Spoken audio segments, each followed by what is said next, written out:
తన పుడిసిటిలో జలములు కొలిచిన వాడెవడు? జేనతో ఆకాశంలో కొల చూచిన వాడెవడు? భూమిలోని మన్ను కొలపాత్రలో ఉంచిన వాడెవడు? త్రాసుతో పర్వతములను తూచిన వాడెవడు?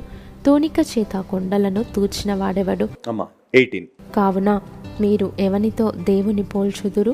ఏ రూపమును ఆయనకు సాటి చేయగలరు? విగ్రహమును చూడగా శిల్పి దానిని పోతపోయెను, కంసాలి దానిని బంగారు రేకులతో పొదుగును, దానికి వెండి గొలుసులు చేయును. 25. నీవు ఇతనితో సమానుడవని మీరు నన్నెవనికి సాటి చేయుదురు అని పరిశుద్ధుడు అడుగుచున్నాడు. దేవుడితో ఎవరిని పోల్చగలుగుతాం? మీరు ఒక మాట మీరు గమనిస్తే, పరిశుద్ధ గ్రంథం అనగానే ఎంతో బోరింగ్ ఉంటుంది బ్రదర్. ఏం చదువుతాం బ్రదర్, అందరి దగ్గర అందరి దేవుళ్ళు ఒకటే, అందరు ఒకేలాగా ఉంటారు కదా బ్రదర్ అని అనుకోవచ్చు. మీరు ఒకసారి బైబిల్ చూడండి.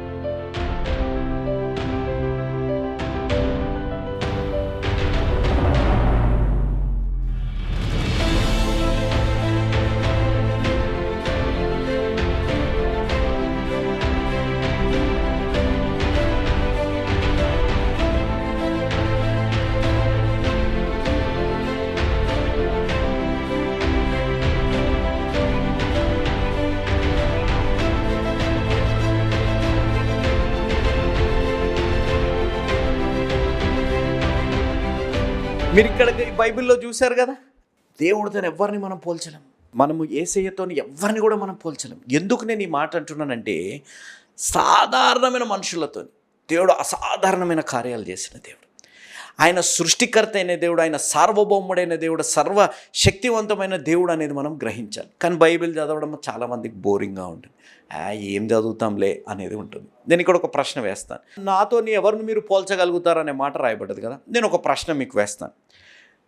దేవుడు చూడలేనిది మనిషి చూడగలుగుతాడు. చెప్పమా. దేవుడు చూడలేనిది మనిషి చూడగలుగుతాడు. చెప్పగలుగుతారా? ఆలోచించి నేను చెప్పే మాట. మనతో సమానులుగా మనం అనేకులు చూడగలుగుతాం. మనలాంటి తెలివి, మనలాంటి డబ్బు, మనలాంటి అందం ఉండొచ్చు, మన రంగు ఉండొచ్చు, మనలాంటి పరపత, స్తోమత, పలుకుబడి, మనలాంటి వారు చాలామంది ఉంటారు. కానీ దేవుడికి సమానులు ఎవరు? దేవుడు ఆయనకు సమానులుగా ఎవరిని చూడలేరు దేవుడు. Because nobody is there, he is incomparable. దేవుడికి సమానులుగా ఎవరు లేరు అనేది మన జీవితాల్లో మనం గ్రహించాలి.